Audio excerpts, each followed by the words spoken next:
Vamos lá, bom dia pessoas, aqui é o professor Kelvin Souza e hoje a gente dá continuidade, tá certo? Finalizando o nosso capítulo 2 falando dos aspectos humanos do continente africano.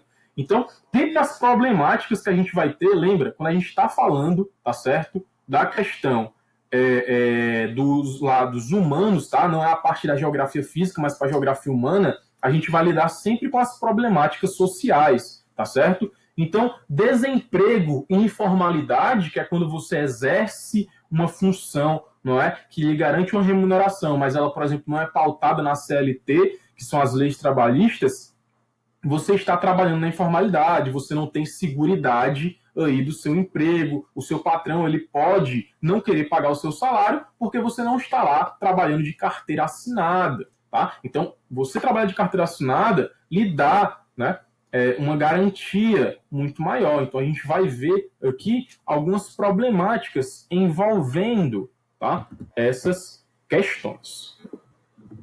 Então, em relação ao perfil demográfico, lembrando, né, pessoal, quando a gente fala de demografia, não são os estudos pautados, né, nos demônios, mas a gente está falando de população, tá? Na geografia, a demografia são os estudos populacionais, tá certo? Então, quando a gente fala aqui do continente africano, a gente tem que levar em consideração a população de idade ativa que trabalha, que lá as pessoas trabalham, começam a trabalhar muito cedo, enquanto na teoria aqui, né, por exemplo, em Fortaleza, você pode tirar sua carteira de trabalho com 16 anos, tá certo? Lá as crianças começam a trabalhar muito cedo e as problemáticas sociais têm uma relação direta com isso. Então a população idade ativa varia dos 10 aos 65 anos. Ah, Kelvin, mas eu conheço a história de um meninozinho de uma comunidade tradicional que tinha 8 anos e trabalhava, 7 anos e trabalhava. Tá certo. Essas variáveis vão ocorrer da mesma forma que você vai encontrar pessoas de mais de 65 anos trabalhando. Se você encontra no Brasil, no continente africano é que você vai encontrar mesmo, tá certo?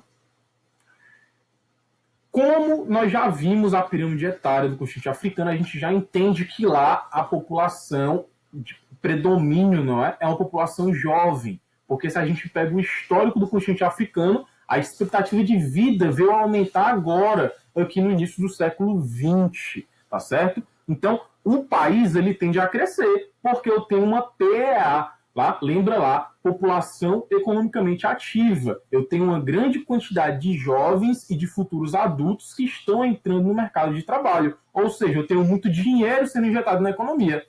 Olha a lógica. Como a expectativa de vida veio aumentar agora, significa dizer que agora que o continente e os países que estão ali estão se preparando para as aposentadorias.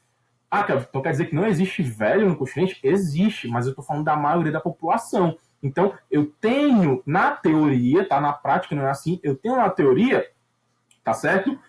Uma uniformidade, tá? Uma organização previdenciária onde essas pessoas mais idosas, tá certo, vão entrar na aposentadoria e isso não vai, tá certo, dar um prejuízo muito grande para os países, como ocorre com os países europeus atualmente, onde eu tenho um processo oposto. Eu tenho uma pirâmide etária de uma população velha, tá? Onde a maioria da população está indo para a aposentadoria e eu tenho pouco jovem, eu tenho pouca mão de obra. Então quem é que vai pagar essa aposentadoria para as pessoas?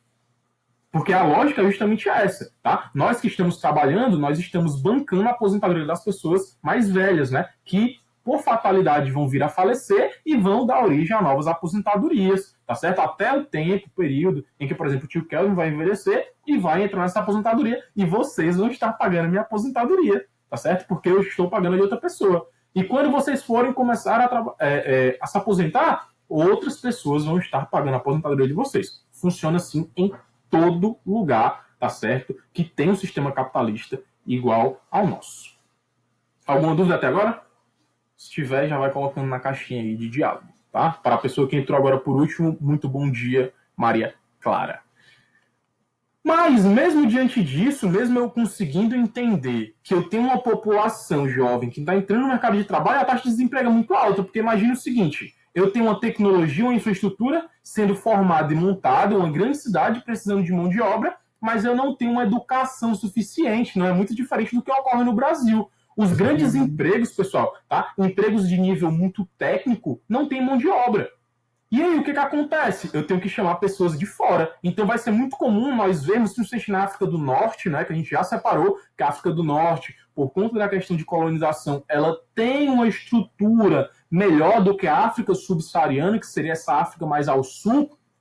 O que eu vou ter a partir disso? Uma migração onde esse continente ele vai absorver uma mão de obra que não é natural do continente africano. Então vão vir alemães, vão vir portugueses, vão vir ingleses, vão vir norte-americanos, vão vir brasileiros ocupar isso daí. Tá? É tanto que o Brasil ele tem uma parceria com universidades do continente africano, principalmente universidades, né, que foram colonizadas aí pela língua portuguesa, foram colonizadas por Portugal, onde nós temos essa parceria. A gente envia estudantes daqui para o continente africano e recebe muitos, tá certo, estudantes da África para cá. Então é muito comum nós vermos pessoas de Cabo Verde, tá? A gente até entrou nessa discussão sobre os países do continente africano que falam português. O André trouxe uma lista para a gente de países, tá certo?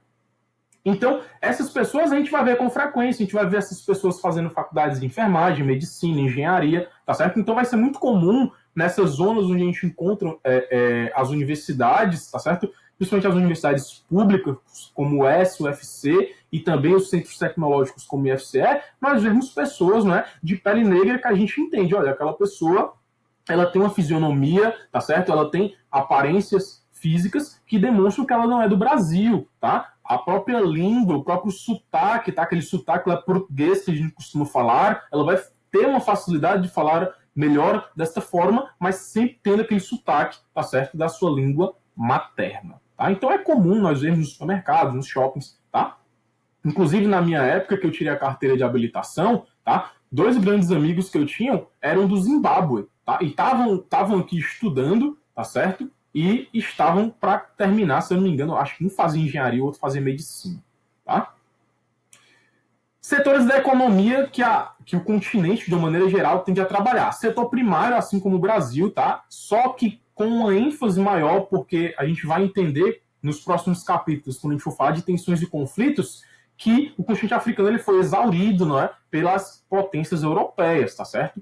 Durante muitos e muitos anos, o próprio sistema de divisão do continente africano, da regionalização, foi algo imposto. É o que vai gerar várias revoltas que a gente vai ver posteriormente quando a gente for trabalhar tensões e conflitos dentro do continente africano. Então, o setor primário, setor extrativismo, todos aqueles, né, vegetal, animal e mineral, tá? Vamos lembrar aqueles setores extrativistas que fazem parte do setor primário da economia. Olá, bom dia, Arthur. Eita, gente, agora. Então, esse setor primário da economia, ele vai ser proeminente, tá? E nos polos urbanos a gente vai ter aí o setor secundário, que envolve indústria e transformação. Lembrando, essa transformação é a transformação da matéria-prima, tá certo? Que vai ser instalada no setor primário. E o setor terciário é o setor de prestação de serviços e o comércio, tá? Lembra lá do 7º ano, quando a gente estuda esse tipo de setores, que eu sempre faço aquela dinâmica da gente pegar, por exemplo, a árvore que a gente extrai o látex, não é? E aí a gente tem a transformação desse látex em uma borracha crua, e aí depois essa borracha crua vira uma borracha natural, passa por outro processo de transformação, se transforma, por exemplo, em um pneu, tá certo? E aí tem a parte da comercialização, quando você vai no supermercado, no caso num hipermercado como o Extra, Carrefour, e compra um pneu para o seu carro, para sua moto. Então, aqui a gente envolve todas as etapas desse setor, tá? De uma forma bem bruta, mas para que a gente consiga entender que o setor primário é a extração da matéria-prima, setor secundário de transformação é a transformação dessa matéria-prima, e o setor terciário é a comercialização dessa matéria-prima em estágio final, é quando o produto já foi transformado, tá? Então, dentro da informalidade, a gente vai ver muito disso no continente africano, e não é muito diferente do que a gente vê no Brasil. Pessoal, por que eu estou sempre comparando, né? Se a gente pega, por exemplo, o continente africano, que a gente tem 54 países, e eu comparo com o Brasil, você pode até falar, mas é tipo assim, uma comparação covarde, né? A gente está falando de um país para 54, mas, pessoal, a dimensão territorial do Brasil é de um continente. Então, essa comparação é super válida. E outra, sempre que você estuda, tá? Pelo menos funciona muito assim comigo, comparando algo de fora com o que você tem dentro, tá? Fica muito mais fácil de você assimilar. Porque se você esquecer de algo lá fora, você lembra daqui do Brasil e consegue fazer o link. Então, tentem, quando forem estudar, fazer isso, lembrar justamente isso daí. Isso aí ajuda muito na hora de fazer as provas. Então, a informalidade, uma pessoa vendendo fruta, tá? Ela não está dentro de um supermercado, ela não está uniformizada, tá? Ela não tem um curso para atender o cliente dela, então ela está trabalhando na informalidade, tá? Se ela consegue vender, se não me engano, são mangas aí, se ela consegue vender essa manga, ótimo, ela tem dinheiro. Mas se ela não conseguir, ela não tem, tá? Não é, por exemplo, um vendedor de uma loja que tem um dinheiro fixo que ele ganha, mais a comissão pelo que ele vende, como é o caso, por exemplo, quando a gente vai na Bambam Calçados, a gente vai no Exposende comprar um sapato, uma sandália, uma chinela, e o vendedor ali, ele tem o dinheiro fixo que ele recebe. Tudo que ele vende que passa da cota, da meta dele, tá? Vira comissão, tá certo? Então, a informalidade, tá? É muito grande no continente. Por quê, Kelvin? Porque eu tenho grandes problemas educacionais, tá? Como é que uma criança que está ali vai para a escola se não tem uma estrutura adequada? Se a escola é muito longe, por exemplo, do vilarejo onde ela mora, da comunidade onde ela mora, se ela precisa trabalhar para sustentar, se ela precisa caçar para sustentar a família, tá certo? Aqui, pessoal, a gente está falando de uma área urbana. Como é que eu percebo que é urbano? Olha as alterações antrópicas do meio ambiente aqui, ó. Eu tenho uma pessoa que está, obviamente, com trajes, né, vestidas, eu tenho automóveis, eu tenho uma rede de distribuição de energia, eu tenho uma pavimentação. Então, tudo isso denota que essa pessoa está vivendo numa área urbana. Aqui, ó, mas tem mato de um lado, né, de uma forma bem grosseira, e mato do outro. Ela não está na zona rural, não. Ela pode estar no intermédio, mas eu tenho mais aspectos urbanos do que aspectos rurais, tá certo? Então, a gente não consegue entender, às vezes, por uma imagem, todo o contexto, mas a gente consegue ter um pouco de noção, tá? Então a interpretação que vocês aprendem com as professoras de português e literatura, como a Grazi e a Aline, ela é extremamente importante para tudo, tá? Problemas socioeconômicos, lembra-se, a gente está falando da parte humana da geografia, a gente vai ter que falar de sociedade e vai ter que falar de economia, porque uma está relacionada com a outra, tá? Então, a falta de emprego, junto com as economias desestruturadas, tá? E a exploração exacerbada de recursos faz com que a África concentre grande parte da população pobre do mundo. Só perde para a Ásia. Mas por que quando a gente fala do continente asiático, a gente está falando ali dos países que têm um maior quantitativo populacional, como, por exemplo, Índia e China. Não dá para competir, porque a população ali é muito maior, tá? Não, obviamente, que a pobreza seja um motivo de competição, mas se a gente coloca em um ranking, tá certo? A África, ela sairia, né, o continente muito melhor em comparação com a Ásia, tá? No caso, com os países pobres da Ásia. Dos 18 países do mundo com partes significativas da população vivendo em situação de pobreza, tá certo? A África concentra 14 desses países, mas de novo, não é? A população aqui não tem grande influência. O que tem influência aqui é a questão econômica, tá certo? Pessoal, até século XVIII, a África continuava tendo seus recursos explorados. Então, assim, 100 anos para um continente se restabelecer, o Brasil não se restabeleceu em 5, né? No caso, quase 5 séculos aí, e é que nós fomos colonizados por portugueses, né? Mas, obviamente, toda aquela questão histórica do tipo de colonização, tá certo? É válido. O método de colonização da África, tá certo? Foi o mesmo do Brasil. Então, essas problemáticas vão existir, a corrupção vai existir e de forma mais escancarada ainda. Porque dentro do continente africano, tá? Lembrando de novo, né, dos conteúdos que nós vamos ver no próximo capítulo, a gente vai ter guerra civil, a gente vai ter revoltas, nós vamos ter famílias sendo submetidas a trabalhar em lavouras, em minas, de forma escrava. Então, a escravidão ainda persiste em localidades mais distantes do continente africano, tá? Grupos terroristas que fazem isso. Lembrando, pessoal, aqui no continente africano, eu vou ter problemas também do Oriente Médio. A África do Norte tem a religião islâmica. Então, é óbvio, tá, que a cultura e a sociedade vai estar pautado naquilo, tá? É tão estranho, às vezes, para algumas pessoas, que eu estava dando uma aula parecida para o terceiro ano, que falava justamente sobre isso. E quando eu falava que boa parte da África do Norte tem a religião islâmica, o pessoal ficava assim, sério, professor, mas não é só na Ásia, ali na parte do Oriente Médio, não? A Ásia e a Europa? Não é. É no continente africano também, tá? Inclusive, tá? Durante muito tempo foi propagado em geografia que a gente tinha uma divisão da África, que era uma África branca e uma África negra, o que é um claro exemplo de racismo dentro dos livros de geografia. Do que, poxa, só porque é uma África do Norte, onde eu tenho uma colonização árabe, eu vou chamar aquilo ali de África branca e vou dizer que o resto é África negra, né? E aí a gente tem toda uma questão separatista, tem o apartheid, que é um dos conflitos que a gente vai estudar posteriormente, tá? Que geram aí essa configuração territorial e uma configuração de preconceito, tá? Sempre que a gente, pelo menos, tenta lembrar da África, pois os meus professores de geografia me ensinavam de forma errada, mas porque os professores deles passavam dessa forma também, tá? Então não se enganem, tá? A educação ela vai se transformando. Pode ser que o que eu esteja ensinando aqui para você, daqui a 2, 3, 5 anos não sirva mais. Porque concorda comigo, a gente está estudando a sociedade, não é? A sociedade não está evoluindo? Então é óbvio que a lógica cultural vai evoluir também. Tá? Se a gente para olhar, 80 anos atrás no Brasil, era muito difícil você ver uma mulher de saia andando no meio da rua. Tá? Era muito difícil você ver biquínis da forma que os biquínis são atualmente. Nós tínhamos e ainda temos, não é, uma sociedade patriarcal extremamente tradicional, tá? Que influencia no modo de vestir, principalmente de vocês mulheres, tá? Que prendem vocês a essa tradição. A tradição de que, eu sou homem, meu amigo. É Deus no céu e eu na terra. E não é assim que funciona, tá? Mas as avós de vocês, os bisavós de vocês, sofreram, e algumas sofrem até hoje em relação a isso, tá? Então, se a gente está estudando economia, se a gente está estudando as problemáticas socioeconômicas, a gente tem que ter em mente o seguinte, olha, isso daqui, se a cultura evolui, se a sociedade evolui, vai se modificar também, tá? Pode ser que desses 14 países que estão em extrema pobreza, tá? Em alguns anos diminua, em alguns anos aumente, tá certo? Então a gente precisa ter isso em mente. A questão da fome, tá? Sempre que a gente fala de, mas é porque lá na África as pessoas sempre passam fome. Pessoal, é a mesma coisa da gente falar do interior do Nordeste, tá?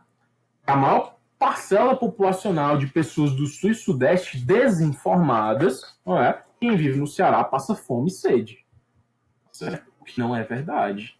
Não é verdade tanto que em 2017, 2018, quando São Paulo estava sem água, eles tiraram água daqui, ó. Da casa do papai, da casa de vocês, para poder abastecer os bonitinhos lá que vivem dizendo que a gente vive passando sede. Aí dá vontade de falar assim, tá aí, bobão, quem é que passa sede aí? Toma uma aguinha aí, só pra tu ficar legal e deixa de falar besteira, seu racista, idiota. A gente tem que falar desse jeito mesmo, viu? Pode usar esses termos. Se perguntar, foi o professor Cavo que mandou. Gente racista, né? Babaca, a gente fala dessa forma mesmo. E se achar ruim, diga lá, foi meu professor Cavo que mandou falar. A pessoa é racista, ela é idiota, viu? Pode dizer. Porque aí a gente resolve na legalidade, porque o racismo hoje é amparado por lei, tá? Se você é racista, se você é homofóbico, você vai preso. E não deixe de ser um babaca por causa disso, tá? Então, em relação à fome, quando a gente fala de fome, de desnutrição, da insegurança alimentar, o que é essa insegurança alimentar, não é? Não é, por exemplo, a Mariana chegar em casa e falar assim pra mãe dela, olha, mãe, eu tô com fome. E aí a mãe dela fala assim, Mariana, amanhã a gente compra aí os sucrilhos que você quer comer, tá? Hoje não dá. Isso não é insegurança alimentar. Ela tem um provisionamento de quando ela vai comprar. Olha, esse mês não dá mais no orçamento, mas mês que vem a gente compra. Tá certo? Obrigado aí pelas considerações. Vocês são 10. Eu estou fazendo isso para formar pessoas que façam isso. Entendeu? Isso é um provisionamento, não é insegurança. Insegurança é o tio Cabo chegar e falar assim, caramba, cara, acabou o macarrão. E mês que vem não dá no orçamento comprar o macarrão. Não tem como. Ou comprar arroz e feijão ou comprar macarrão. Não dá. No caso, né, é o oposto, né? Com os dados atuais é o seguinte, olha, não tem como comprar mês que vem um arroz, cara. Tá? E aí eu vou ter que comprar um macarrão. Isso é uma insegurança alimentar. Você não tem recurso para aquilo. Entendeu? Então, para boa parte da população africana que vive na extrema pobreza, é uma insegurança alimentar, não é de ter uma coisa, é de não ter nada. E aí a gente vai já entrar, né, na questão das pandemias, vai falar um pouco sobre as doenças e vai começar a entender o seguinte, caramba, por que é que o pessoal se alimenta assim, sei lá, de um macaco, de um morcego? É porque o pessoal não tem o que comer. Vocês já pararam para se perguntar por que os asiáticos consomem tanta proteína de insetos, não? É porque o pessoal passou fome antes. As gerações anteriores passavam fome. E aí tinha um insetozinho dando sopa, o pessoal ia lá e comia. Pessoal, corpo humano é um negócio incrível. É um negócio incrível você dizer o seguinte, olha, eu tenho aqui um Big Mac, tá? Na minha mão esquerda, e eu tenho aqui uma porção de arroz puro, tá? Você vai querer comer o quê? Você vai querer comer o Big Mac, você não é abestado, na verdade? Você vai querer comer o Big Mac. Ah, mas eu tô de dieta. Não importa, você vai querer comer o Big Mac. Você come um pouquinho de arroz e depois você vai falar assim, esse Big Mac tá gostosinho, vou comer você. E aí você vai com o Big Mac. E aí eu tenho outro exemplo. Você tem uma porção de formiga, tá? Formiguinha tanajura. Acho que vocês conhecem a formiguinha tanajura, tá? É aquela que tem, né, a porção inferior do seu corpo grandinha, na verdade. E aí é muito comum no Nordeste as pessoas tirarem aquela porção, assarem e comer com farofa. É comum, é cultural, tá? Para alguns interiores. Tio Kevin já comeu aquilo ali quando ia pro interior, tá? Não morreu, tá? E aí você tem essas formiguinhas tanajura e um Big Mac. Você vai escolher comer o quê? Vai escolher comer o Big Mac. Mas se você tá morrendo de fome, não me leve a mal. Você pode até falar para mim, Kelvin, eu não vou comer, é muito nojento, eu vou morrer de fome. Não vai. Você passou lá um dia, olhou e falou assim, eita, não quero isso aí não. E aí passou o segundo dia, você falou assim, caramba, cara, a cabeça começa a doer, músculo começa a ficar tremendo e fraquejando, reserva de gordura começa a diminuir, mas primeiro, antes da reserva de gordura diminuir, é a reserva muscular, tá? E aí você fala, caramba, vou partir pra cima da formiguinha tanajura. É gostosinho, parece um negócio crocante. Geralmente a gente come com farinha, tá? Então fica meio que o gosto farinhento, o pessoal bota sal, então basicamente uma batata frita, que não tem gosto de batata, tá? Com farofa. Pra mim tá de boa. Não é algo, obviamente, que eu trocaria pelo Big Mac, tá? Então, pra gente entender isso, a gente precisa entender justamente o contexto histórico. Poxa, a Ásia sofre com o problema das monções, que é o que a gente vai ver, não é? Futuramente, quando a gente for falar de Ásia e Europa lá no ano, a gente entende que as pessoas perdem lavouras, e nesse momento, pessoal, de escassez, as pessoas têm que sobreviver, tá? É comendo lacraia, é comendo escorpião, comendo aranha, comendo rato selvagem que encontra no meio aí da floresta, tá? E vai se alimentando e vai sobrevivendo. Então, não é que o pessoal seja ruim. Ah, o pessoal é ruim. Não. Isso se incorporou na cultura, virou uma questão cultural. É o mesmo debate que eu tive com o nono ano, né? Sobre a relação cultural do pessoal da Ásia com os cães. Então, assim, são pessoas que a população jovem agora que está percebendo, né, a questão da domesticação dos animais. Eles foram domesticados, mas não foram domesticados para serem comidos. Porque, por exemplo, porco, cabra, vaca foi domesticado, né, saiu do meio selvagem. Os hominídeos começaram a criar toda aquela questão do sedentarismo para alimentação. Cachorro, né, o melhor amigo do homem e das mulheres, né, foi criado como um ser leal para te ajudar, para te defender, não é? Para organizar o rebanho ali. Então, agora que a população mais jovem está começando a debater com os mais velhos. Mas veja só, se eu, que não faço parte da população oriental, vou debater isso, pessoal, eu não vivi aquilo dali. Tá certo? Eu não tenho orientação para aquilo. Então, é melhor que a população jovem asiática conversem com seus pais, com seus avós, porque eles vivenciam aquilo, tá? Então, assim, é muito difícil eu chegar e falar assim, olha, vocês não podem comer os cães que vocês criam para isso, porque na minha cultura é errado. Olha o egoísmo.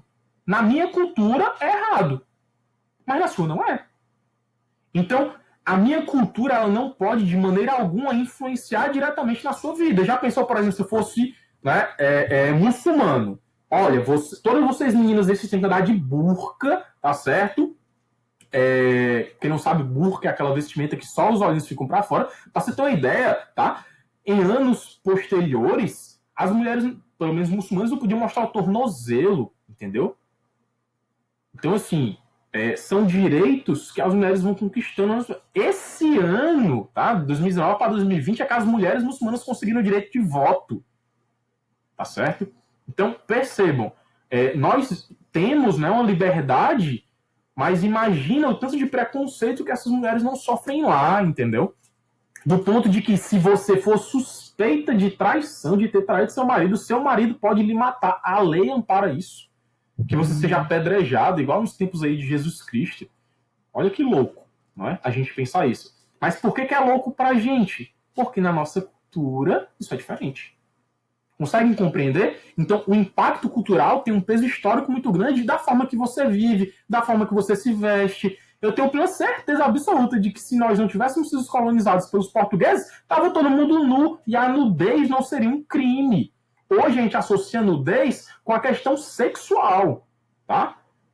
O que para os nativos não é assim que ocorre, não é assim que funciona. É por isso que eles, às vezes, né, a gente vê aqueles documentários, como, por exemplo, o documentário que eu passo para vocês, as mulheres estão com seus do lado de fora, porque não existe a sexualização do corpo feminino como objeto. Nós conseguimos ter isso porque a nossa cultura doentia informa o seguinte, olha, essa mulher está com o seio livre ali, é porque eu tenho que pegar. Não é assim que funciona. Tá certo? Não funciona dessa forma. A nossa cultura induz isso, mas porque dentro da nossa cultura a gente ainda tem que trabalhar uma série de aspectos para que as mulheres consigam viver livres. Não é livre, obviamente, não é de fazer isso. Mas olha que louco, né?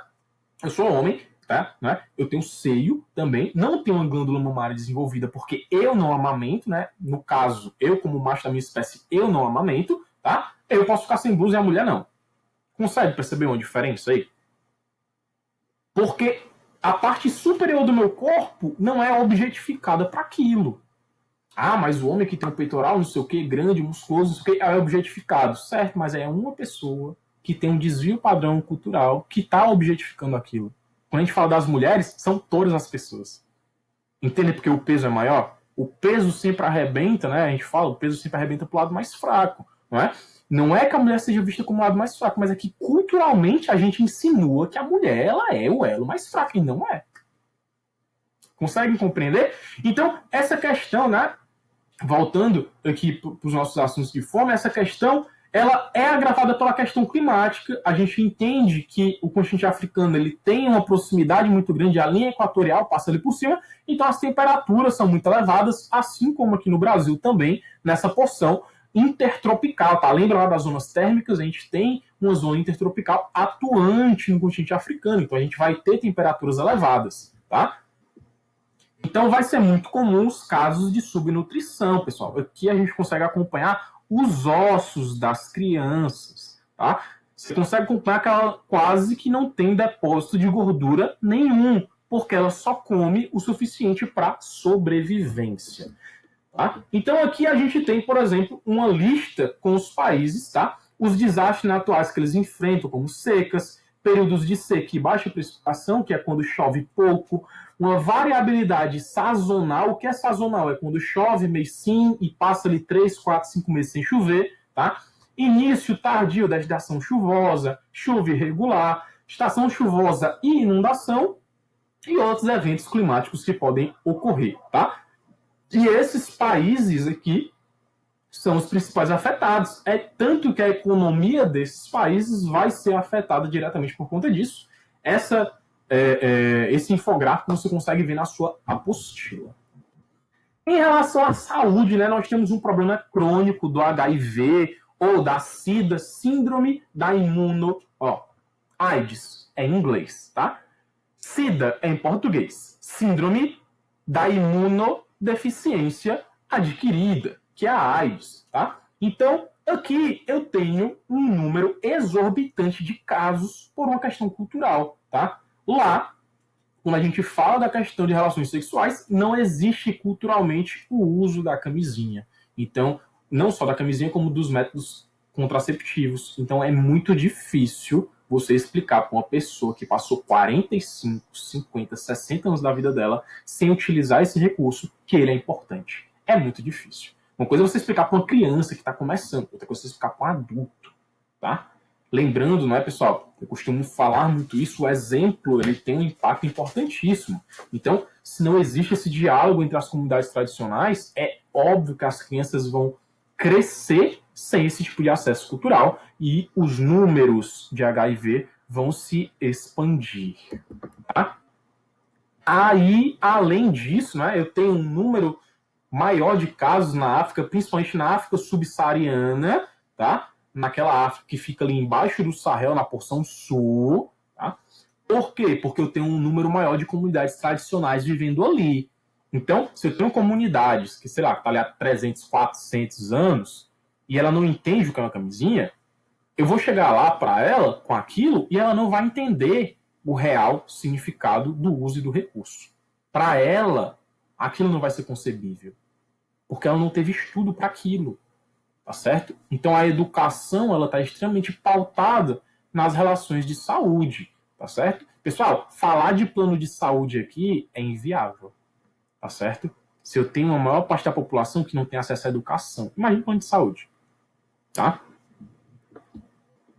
Ainda falando de saúde, não é? A AIDS ela não é o único problema. Como eu mencionei, nós vamos ter uma série de doenças como malária, febre amarela, dengue, doença de Chagas, zika, chikungunya, tá certo? Giardíase por conta da água que não é tratada, tá? Eu vou ter o ebola, tá certo? Que é uma doença extremamente perigosa e que, vez ou outra, surtos atingem o continente africano, porque as pessoas se alimentam de animais silvestres, que são depósitos desses vírus. Eles servem como indicadores. Então, se esses animais começam a morrer de forma constante dentro das florestas, eles são bioindicadores de que algo está acontecendo. E aí o que acontece de errado? A mesma coisa que acontece no Brasil. Exemplo, os símios, os macacos, lembrando, o Brasil não tem gorila, olha, eu ia falar golira, Ave Maria. O Brasil não tem gorila, mas nós temos outros símios. O Brasil também não tem chimpanzé, tá? É nativo. Mas nós temos, por exemplo, aí outras espécies, como macaco prego, macaco aranha, tá? E aí esses animais, quando eles começam a morrer na floresta, tá certo? No caso, no resquício de Mata Atlântica que nós temos, tá? Eles são bioindicadores de que, tá certo? Tá acontecendo um surto de febre amarela, seja na região centro-oeste, sudeste e sul. É por isso que às vezes quando a gente vai viajar de avião, pedem, tá certo? Que para a zona onde a gente vá, ou da zona que a gente está saindo, a gente tenha ali a vacina da febre amarela bonitinha, tá certo? No nosso cartão de vacinação. Quem já viajou de avião para outro estado que tem surto sabe que é necessário isso daí. Tá com as vacinas em dias. Então, eles são bioindicadores, não é? Eles estão servindo para indicar, mas aí o pessoal não tem consciência. O pessoal entende o seguinte: olha, se eu matar o macaco, vai acabar a febre amarela. E não vai. O mosquito não vai acabar por conta disso. E aí o pessoal vai fazer o quê? Mata o macaco. E aí? E aí que surgem os surtos e eu não tenho um bioindicador para indicar aquilo dali. Caramba, surgiu um surto aqui na minha cidade, mas nenhum macaco morreu, porque não tem mais, já foram mortos todos. Olha a lógica do ser humano. Que lógica patética. E aqui ocorre o processo oposto. Esses animais servem como alimento, porque o pessoal não tem recurso. Então eles vão e matam os gorilas, matam os chimpanzés, matam tudo que é animal silvestre para comer. Porque se eles não comerem, eles não sobrevivem. Então a carne de animais silvestres ela é muito apreciada por conta disso. Tá? E aí mora o perigo, porque os vírus se escondem dentro desses animais, como é o caso, por exemplo, de uma pandemia que nós estamos enfrentando atualmente. Não é? Justamente por conta disso. Tá? Então é muito comum. Isso daqui é uma espécie de morcego, não é um morcego normal, são os morcegos raposa, né? São morcegos, os maiores exemplos, né, de morcegos que nós temos. Aqui é justamente um mercado tradicional vendendo a carne desses animais. Tá? Não só de morcegos, como de macacos também. Tá certo? Então é comum. E aí como é que eu vou criticar esses adolescentes por estarem comendo o animal que os pais deles já matavam? Que os avós já matavam para se alimentar e que eles estão ali para vender, para ganhar dinheiro, para sustentar a família. Como é que eu vou criticar? Como? Como é que a gente consegue fazer isso? Então, precisa de um trabalho de base, um trabalho educacional. E além do trabalho educacional, porque, assim, educação com fome não dá, né? Tipo, dá meio-dia, 11 horas, vocês estão morrendo de fome, vocês estão tudo doido para ir embora. Por quê? Porque não dá para estar com fome. Então, é comum isso acontecer nesses locais. Mas eu preciso de uma política governamental, tá, dos países para pautar isso daí. E aí a gente vem para o Índice de Desenvolvimento Humano, tá? Dos 54 países que nós temos, tá certo, no continente, apenas esses em vermelho aqui, como a África do Sul, que é a capital, tá? Zanzibar, As Ilhas Maurício e Seychelles, e eu vou já explicar o porquê, apresentam IDH elevado. Agora, imagina o porquê. Né? Por que é que aqui tem o IDH, que é a ilha de Seychelles, que eu mostrei também? Por que aqui tem o IDH elevado? A maior parte da população negra tá aí, vocês concordam que elas estão aí, tomando banho aí? Nessa ilha paradisíaca? Não, tem o IDH elevado porque o turismo é elevado. Você vai aí, você paga aí 10 mil reais para dormir uma noite no hotel.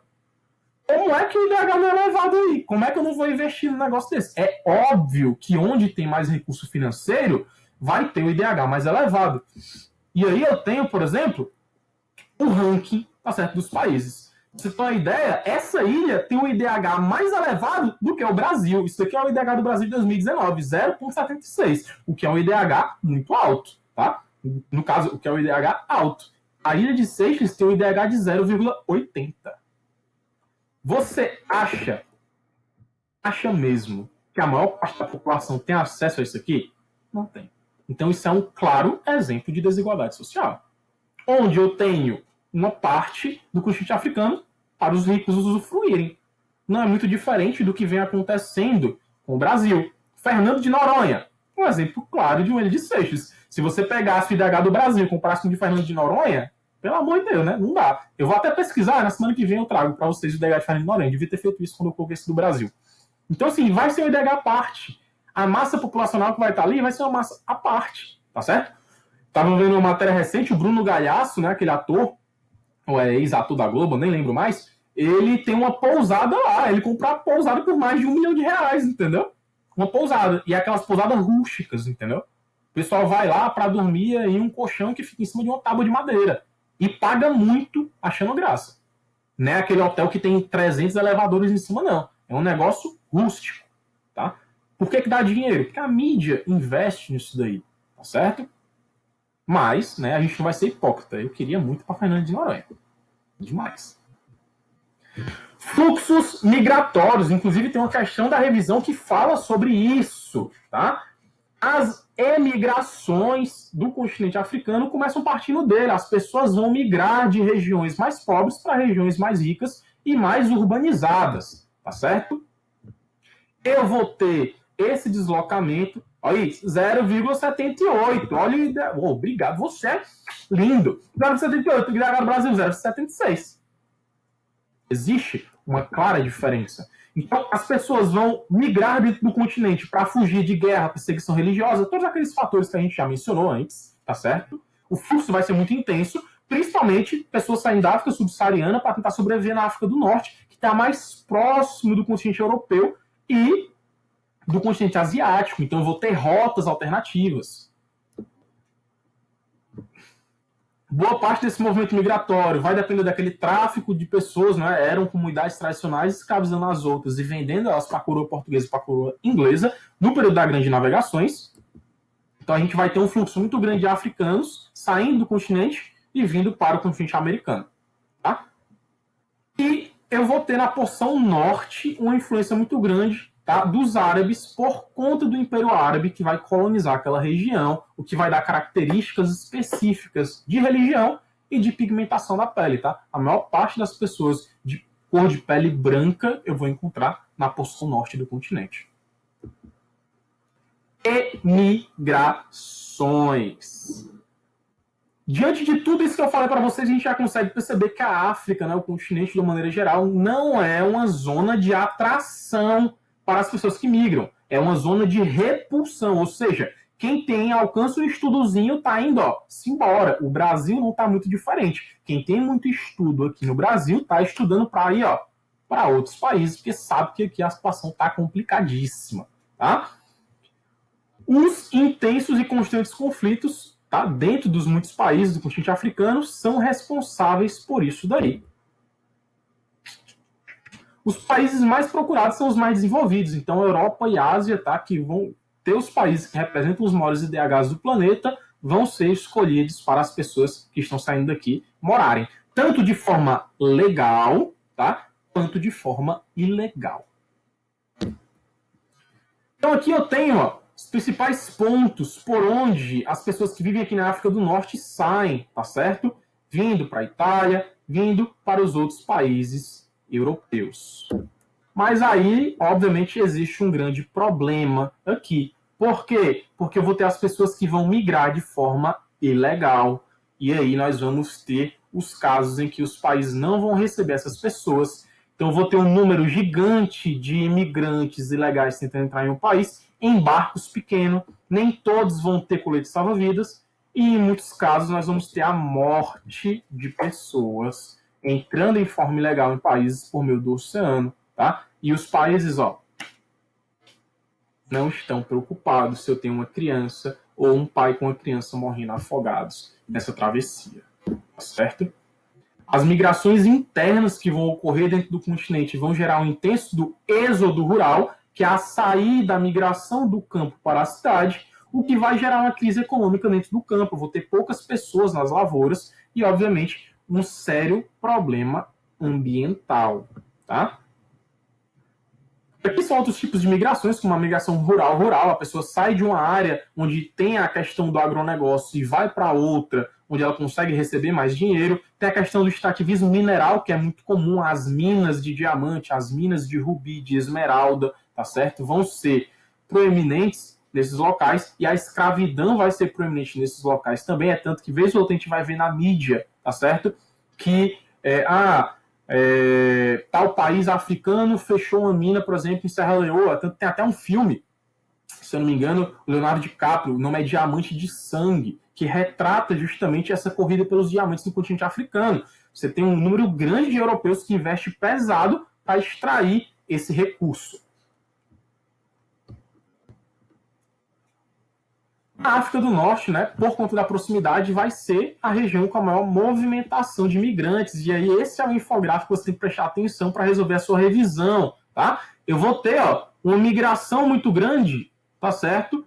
Das pessoas saindo da África do Norte e indo para o restante do mundo. Então é só olhar onde tem a maior seta. Ou seja, então eu vou ter, da África do Norte, um número gigante de pessoas migrando, tá? E aqui na África Ocidental. Então, assim, se eu fosse perguntar, olha, quais são as regiões que apresentam o maior número de pessoas migrando? África do Norte, de pessoas saindo do continente africano e indo para o resto do mundo, e pessoas migrando para a África Ocidental, que vai ser a África que vai ter ali uma proeminência de recursos, certo, maiores. Tá? Elas vão migrar desses locais. Lembrando, pessoal, aqui também é muito comum, acho que eu comentei isso na semana passada, tá? A questão da pirataria, principalmente nessa costa litorânea da Somália, no que seria o chifre da África, tá certo? Até a gente comentou, né? O André trouxe lá pra gente a questão do filme do Capitão Hanks, tá? Se eu não me engano é esse, em que a gente tem, né, o encarceramento do Tom Hanks, onde... não, é Capitão Phillips, eu acho, um negócio assim, e eu confundi com o nome do ator. Tá? A gente vai ter aí um grupo de piratas onde eles vão sequestrar um navio cargueiro. Deslocamentos internos dos refugiados, tá? Todas essas questões étnicas, políticas, religiosas, questões climáticas e conflitos vão atuar nisso daí, tá? E o Sudão do Sul ficou entre os 3 países do mundo onde mais saíram refugiados. Tá? Então, se eu tiver uma listazinha bonitinha, os países onde mais saem refugiados são do Sudão do Sul, Uganda, Sudão, Somália. Por todas essas questões citadas aqui, que estão entre parênteses. Então, finalmente, a gente termina nossa aula, 10 horas, praticamente, né? A gente tem aí 2 minutos cronometrados para tirar as dúvidas de vocês. Simbora nós. Tem 29 mensagens. Deixa eu dar uma olhada aqui. Por que minha apresentação não está ficando fixada aqui? Não entendi. Fixar, isso. Ok.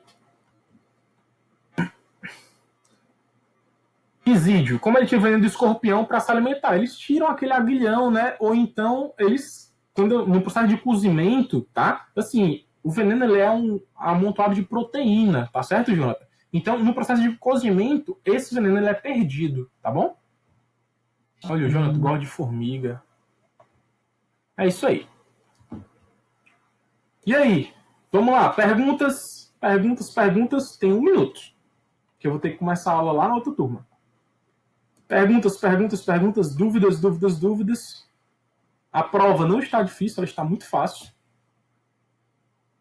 Vitor, tá tranquilo? Alguém tem alguma dúvida? Pessoas lindas e maravilhosas. Nenhuma. Osmarzinho tá só. Claro, não, mas quase dormindo ainda. Sem dúvida. Andrezito não, de boas. Lívia não, Cauã não, Isabelle não. Nenhum, então, pessoas. Deixa eu só finalizar o vídeo aqui.